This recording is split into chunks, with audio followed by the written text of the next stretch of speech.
Hey y'all, this is Stephen Van Kampen-Lewis. It's August 29th. Sometime in the afternoon. It is about 104 degrees right now, according to my little thermometer outside here in the shade. So I'm going to try and make this video quick.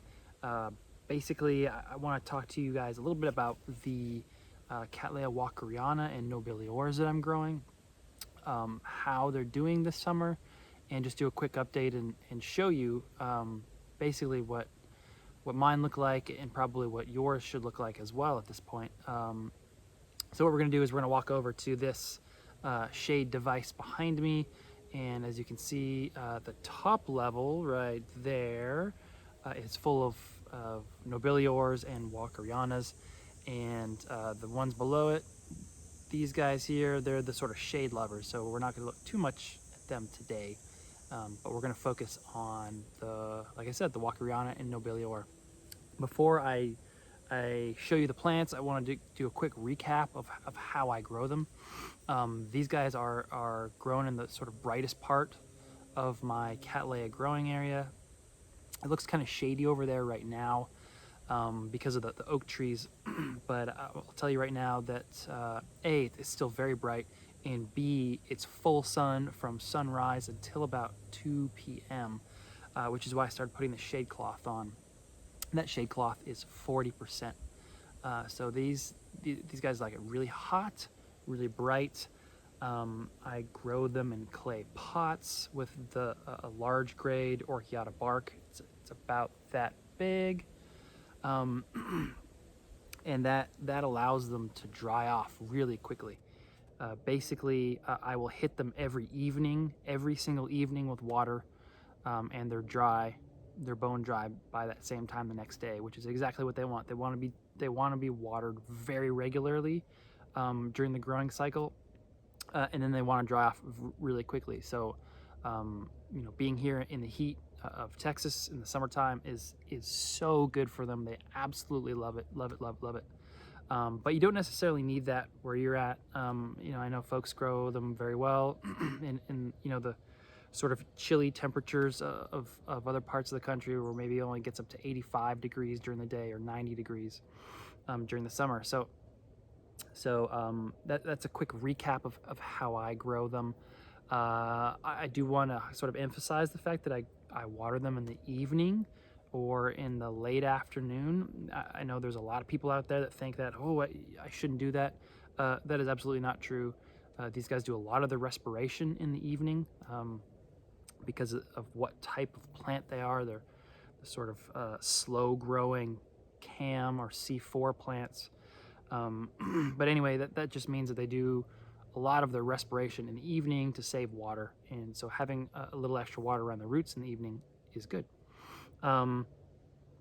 But what else would I want to talk about? Fertilization. I grow them with a slow release fertilizer. I use Nutricoat and then Kelp Max once a month. I've started doing a few tweaks, but basically a really good formula is Nutricoat with a little bit of calcium, magnesium, slow release fertilizer for lawns, and then the Kelp Max once a month, and that's all you need.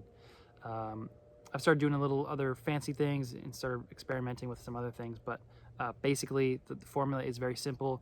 And I encourage everyone to keep it simple. I kind of wonder why I'm getting a little more fancy than I need to be. Anyway, let's go look at them. So here they are, close up. I guess we can start here on the left and work our way over to the right. This is a walkeriana that I've had for years and years and years. It is one that I have been unable to bloom for some reason. As you can see, it gets to be bush sized. I constantly carve off pieces for friends. In fact, I sent my friend William Green a cutting of this about a little less than a year ago, I guess, and I think it's doing really well for him. As I dig down, I'm seeing some weird growths, but basically it's a pretty big plant, and it should be blooming. Not sure why it's not, but this is sort of indicative of how I grow them with fairly good sized bulbs.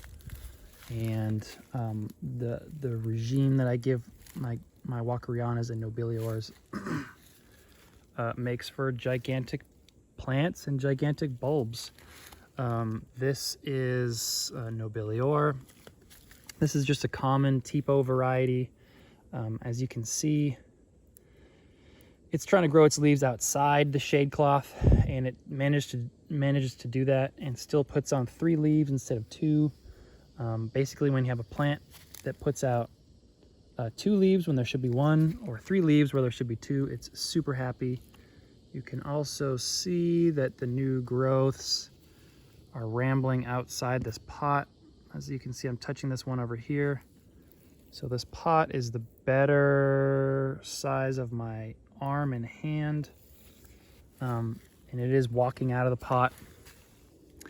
As you can see here, I'm going to put when this next growth grows, I'm going to put a pot down here and let the new growth grow into that so that I can slice it off fairly easily. This particular plant is an Amalii. Amalii is a variety of nobilior that grows in hotter, drier climate than the typical nobilior. And you can see, again, big, fat, giant bulbs. And I really attribute that to the heat, tons of sun, and watering in the evening. This is a walkeriana that I got this spring. Now one of the things you want to watch out for is you see these roots popped out and then didn't go into the media for some reason. So that might be a little dry. That might be one that I need to add a little tiny bit of sphagnum below so that as the roots are coming out, they don't get scared away by the dryness. Or I could even just build up a little mound of the bark around it to encourage those roots to reach down.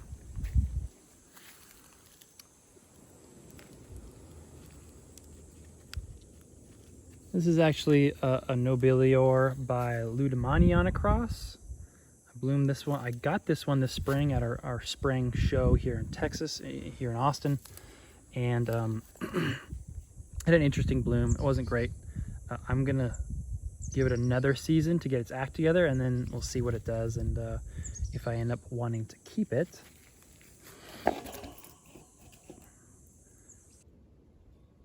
This is a walkeriana that I got from Raphael Furtado in New York. He has the YouTube channel Taming the Orchid, and it's just absolutely exploded with growth.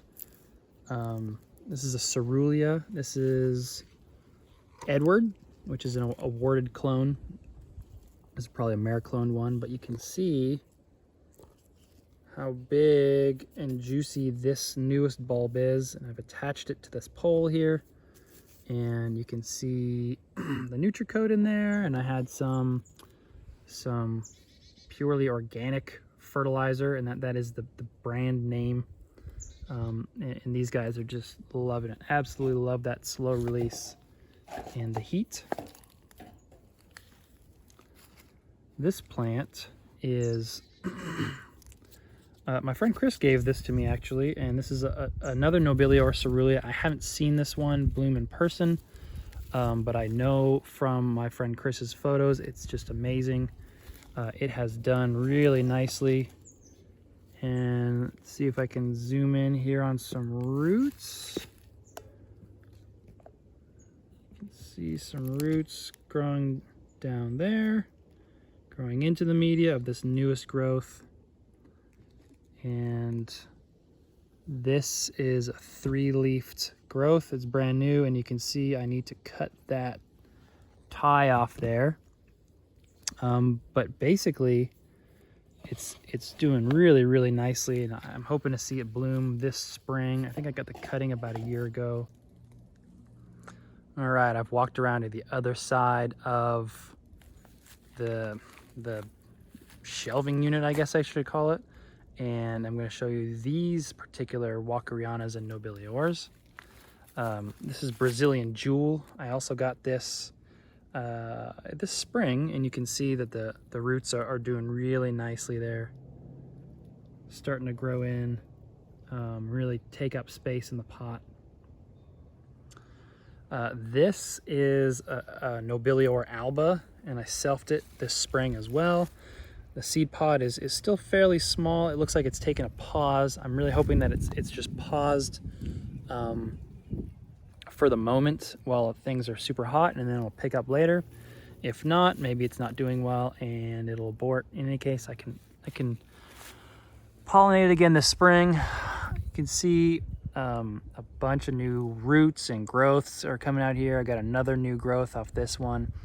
So I think what I need to do is take another pot, kind of like what I'm going to do with the other one that I just mentioned. In fact, I'll show you an example of how to do this. Is take another pot here, and so the new growth will grow into there, and then I can eventually snip this off without bothering the rest of the plant and setting the plant back with a bunch of shock. In fact, since the new plant will be potted in this pot, the new cutting will also have its roots out and about and will not suffer shock as well. So maybe we can have two blooming at the same time of the same plant.